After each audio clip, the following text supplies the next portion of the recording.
Yo, what's up, guys? Welcome back to the From the Sideline podcast with Francis and Peter. And today we have a special episode for you guys. Of course, the Super Bowl was last weekend.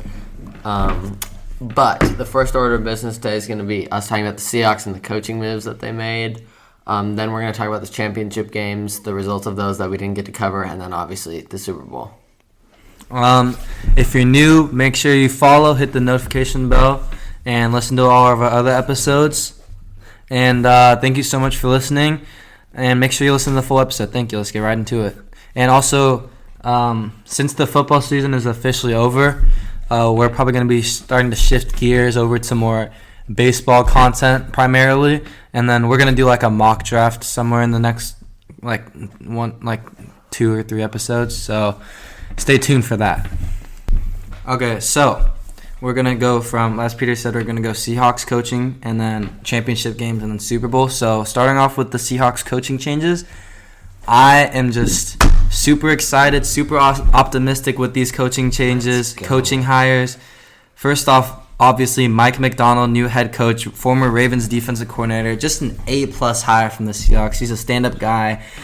He's really vocal. He's young. He's got a lot of new ideas that he can bring to the team. And honestly, in this new day and age in the NFL, you really need a coach that's going to be inventive and it's going to take risks and understands the new era. So Pete Carroll was going out the door, and me and Peter said it was kind of his time anyway. We obviously are very grateful for everything he's done for this organization, but it was kind of his time to leave. He was kind of screwing us over with his passive nature and his play calling. But Mike Macdonald, defensive-minded head coach. I would have really preferred Ben Johnson as an offensive-minded head coach because I think offensive-minded head coaches really thrive more in this new era of football. But I mean, we just saw DeMeco Ryans transform that Houston Texans team completely, especially their defense when they didn't really have any star power whatsoever. They got Will Anderson, obviously, but besides that, there's really nobody on the defense. And DeMeco Ryans was really able to transform what was the worst run defense in the NFL 2 seasons ago to a very formidable defense. And so defensive-minded head coaches aren't a bad thing. Mike Macdonald did absolutely amazing with the Ravens. They were not even in my opinion, I think just objectively, the number one defense in the NFL. They were impenetrable. Obviously, the Chiefs kind of got through those, but Patrick Mahomes is the greatest of all time. So I mean, what are you gonna do about it? But he transformed the team. They have star power, but when you see the box scores and the stats that they performed with, you just don't think that's what their roster is gonna look like on paper. It was just a lot of guys overperforming because of Mike Macdonald and his schemes, and he's gonna really transform the Seahawks defense, hopefully, which is what we really needed. Our run defense was really bad with Clint hurt, and our secondary was really bad, even though on paper we have a really good defense. So we just really needed a good offense coordinator because we got a defensive-minded head coach, and we got that in Ryan Grubb. Peter, you want to talk about Ryan Grubb? Well, yeah, I do want to talk about Ryan Grubb, obviously, but of course, got to start off with my opinion on Mike Macdonald, and I'm just absolutely thrilled about this. Just like Francis said, this team is in desperate need of a culture change. You can just tell the players aren't really feeling it. You guys, I think, saw that John Ryan tweet about Tariq Woolen and them smoking cigars in the locker room. It just seemed really Pete kind of lost the locker room. So we're going from the oldest head coach in the NFL to the youngest head coach, and hopefully he can make a culture change and really just improve this team, bolster the defense. I'm just super excited about what he's bringing to the table. But my favorite move that we've made so far is grabbing Ryan Grubb from the Huskies and then sort of the University of Alabama. And the cherry on top is just stealing him away from Kalen DeBoer, the snake who left UW. Absolute snake. But Ryan Grubb, after watching every single Huskies game this year, it's just apparent that the schemes that he runs are just absolutely beautiful. And this year, we desperately need to use our playmakers well. Shane Waldron was not doing it with Jackson Smith and Jigba, DK Metcalf, that you could tell they were getting frustrated. But now, with Ryan Grubb, who just comes up with the most crafty and innovative ways to get his playmakers involved, it's kind of going to be a treat to watch this year. I think the Seahawks are going to surprise a lot of people who aren't familiar with Ryan Grubb and Mike Macdonald, and hopefully they mesh well together, and I think it's going to be a great season. Yeah, just building off of what Peter said about Ryan Grubb, like our offense has just been so lackluster and underwhelming and boring to watch this past 2 seasons. With Shane Waldron, he was just, I don't know what he was thinking, what he was doing, but he honestly he probably was the worst offense coordinator in the league once Matt Canada left. So he was pretty bad. Just a bunch of screens, bad run calls, not going for it on 4th down ever. It's also on Pete Carroll as well. So with Ryan Grubb, he's really going to be calling all the shots because Mike Macdonald's obviously a defense-minded head coach again. So Ryan Grubb will be calling most of the shots for the offense. And so I'm super excited because, the college game really translates well to the NFL game nowadays because, college used to just be like super, like, I don't know, just like a bunch of high-scoring games and a bunch of passing, long, deep throws, and a bunch of exciting plays. And that's kind of what the NFL has transformed to nowadays. It's just offenses, with big schemes, big plays, and a lot of incredibly offensive-minded coaches. So Ryan Grubb is really what we needed. UW had the best offense in college football last season. Obviously, he had a lot of pieces to work with, but he used them perfectly. And, we weren't able to come out with a natty, but the fact that we even got there is incredible. First in the college football playoff era. So I'm super optimistic because, the Seahawks have, like I said, on defense, but also on offense, even more on paper. I think the Seahawks have the best offense in the NFL on paper outside of the 49ers. So I think they're number 2 in the NFL, which is crazy because their offense, they really did not perform last year. And I really blamed it a lot on Geno Smith. It was a lot of Geno Smith's fault, but it was mostly Shane Waldron and the play calling's fault. So I think Geno Smith is a really good quarterback when he has good time in the pocket and when he's, not under duress. Geno Smith can be a very formidable quarterback in the league. He just needs the right guy to be calling the shots for him. And we have the best wide receiver core in the league, DK, Tyler Lockett, JSN. We don't know how much longer they're going to be together. So the window's closing fast, and we need to take advantage of what we got right now. Zach Charbonnet, Kenneth Walker, and a good offensive line. So happy that we got Ryan Grubb. So this is an example of another John Schneider masterclass. And, me and Peter are really excited for the NFL draft, and we have put all of our trust in John Schneider because we've seen what he's done with the past 2 draft classes. Well, we've been doing a lot of prep work. We've decided on a couple of prospects that we want the Seahawks to draft and just mock drafts overall. So we'll be getting those to you guys in the coming weeks. But we want to see what happens with the combine and all that stuff first. So yeah, and I just made my top 32 players that I think in this upcoming draft. So that's going to be posted on our SAS Sports Journal article, sassportsjournal.com. So go check that out if you're interested in our club at SAS. We're going to move on to the conference championship games. Peter, you want to start us off with the AFC championship game? Well, this was just an absolute choke job in my eyes. Lamar Jackson, the Ravens offense, just could not do anything. And when they could do something, when they're in the red zone, Lamar decides to throw it into trouble coverage. I know you guys probably saw that clip of Isaiah Likely calling for the ball.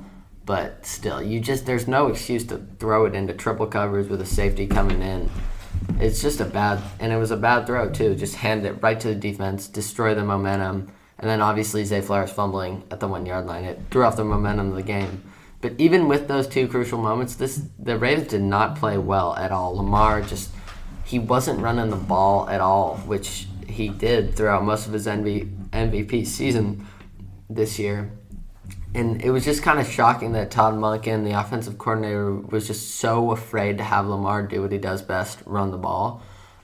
Even when he had tons of time this whole game, and yet he wouldn't scramble, and he would just sit there waiting for receivers to get open, and they weren't. So it was just a choke job. Mahomes, obviously, you just can't make mistakes against that guy. He's going to be the GOAT in my eyes. So you got to play almost a perfect ball game to beat him in the playoffs, and the Ravens were just making dumb mistakes, and they weren't playing like themselves. Their defense played great. They held Casey to only 17 points. It's obviously the best defense in the NFL with Roquan Smith, the best linebacker in the NFL. Kyle Hamilton, Marlon Humphrey, just so many studs on that defense, yet they couldn't pull through. Mahomes and the Chiefs, I mean, everybody knows their greatness. Everyone knows how good they are. So the Ravens just completely choked this game away.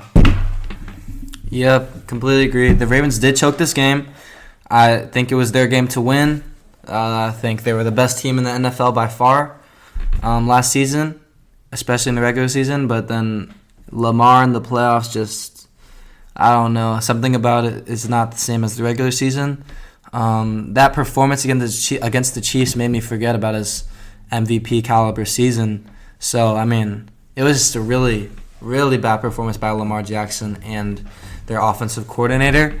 But I think this says more about the Chiefs' defense because the Ravens had easily the best offense in the NFL scheme-wise and able to, like, Lamar Jackson's impact to the game, his ability to run and pass, hand off the ball. You just didn't really know what was going to come at you, and so the Chiefs really adjusted well to this, and we're gonna talk about it in the Super Bowl as well. But the Chiefs' defense really stepped up this playoffs. I don't know what happened. Their defense honestly it wasn't that good in the regular season, and they don't really have many stars on their team as well. But some noticeable guys really stepped up. And L'Jarius Sneed, I got to give him his props. This whole season he's been elite. Trent McDuffie, first-team All-Pro, former UW Husky, two-time Pro Bowler in his first 2 seasons, 2-time Super Bowl champ. I mean, he played out of his mind against the 49ers and the Ravens. And, Chris Jones really has been leading that defensive line, the front seven as well.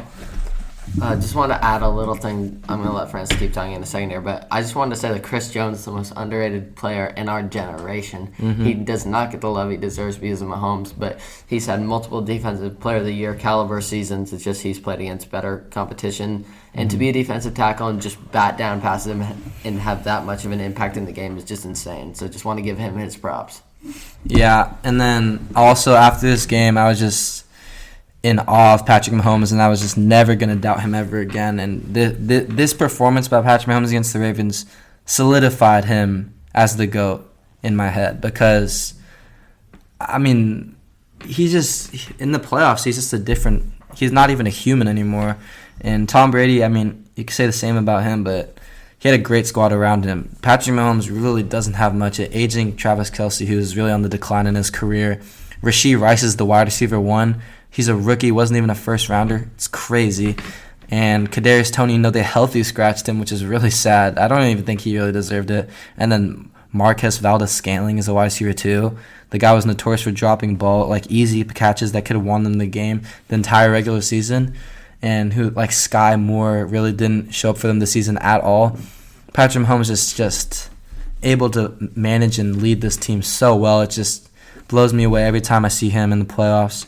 But, yeah, and also my final takeaway is I don't know why the Ravens didn't decide to run the ball. Like Peter said, he doesn't understand why Lamar Jackson ran the ball. But also, I mean, like they had the best running offense in the NFL this season by far. And it wasn't just Lamar. Like his impact to run, like his options to run and hand it off were like what really made the running backs better. But the running backs also performed as a top three run offense, just the running backs themselves. So, I mean, I don't know why they didn't hand it off. I think they handed it off only 6 times or something like that. So I have no idea why. And the times they did hand off, it's not like it didn't work. Like the times they handed it off is when they scored in their possession. So I'm just confused as to why they just decided to start passing it every single play. So I think that really sold them the game, but just a lot of unfortunate plays happened, like that Zay Flowers fumble. It's a lot of things. I mean, it was the Ravens' game to win, but it's not like they deserved to win this game. The Chiefs just outplayed them substantially. So I wanted to move over to the NFC Championship side, and it was heartbreak for, I think, every single Seahawks fan who was watching the game, and pretty much every fan overall. Everybody wants the Lions to win. They're just such a feel-good story. It's the first time they've done anything, really. I mean, if we're being completely honest. And they were so close. They were 30 minutes away from the Super Bowl, and the second half collapse with Dan Gamble deciding to go for it on fourth down multiple times. But I am coming here to defend Dan Campbell. Those decisions got him there and got the Lions there in the first place. And they were good decisions in the moment. Although some of them, you got to kick the field goal to go up 3 scores. That's the only one I would really say something about. But that's what he's known for, and that's what got the Lions there. And you can't really hate on the decision because of the results of what happened, because if he got it and the Lions ran away with the game, they would be praising Dan Campbell, saying more teams need to do this, but it didn't, and things didn't go his way.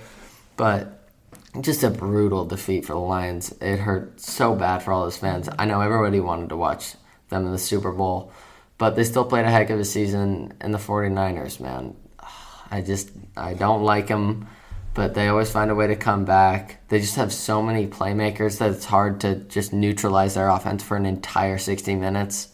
McCaffrey, Kittle, Debo, Ayuk, it's just not even fair. Somehow the Chiefs were able to do it in the Super Bowl. But the Lions were contending them, and then they got that helmet catch off of Sutton, I think it was. Or actually, I don't think it was Sutton. But Brock Purdy overthrew it, hit the dude in the helmet. Ayuk caught it on the 1-yard line. Just absolutely brutal turn of events for the Lions. They were up 2 scores, and then they just suddenly became down 3 or down however many I think it was. But it was just terrible for them. So I think they can be back next year with Jared Goff. He is a game manager, but he's a damn good one at that. They're going to be back. They need to make some improvements in the draft, improvements in free agency, and they can become a real scary superpower, and those guys just love to get behind Dan Campbell. So, yeah.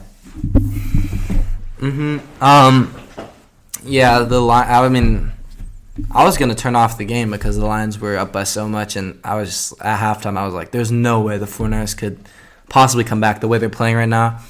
I got to give props to Brock Purdy, though.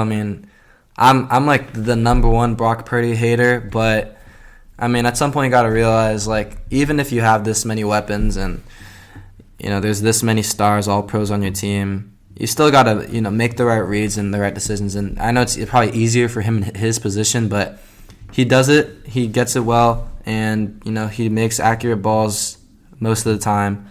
But yeah, like Peter said, I think that Brandon Ayuk play, that touchdown where Brock Purdy overthrew and it just bobbled out of the defender's hands and into Brandon Ayuk's hands.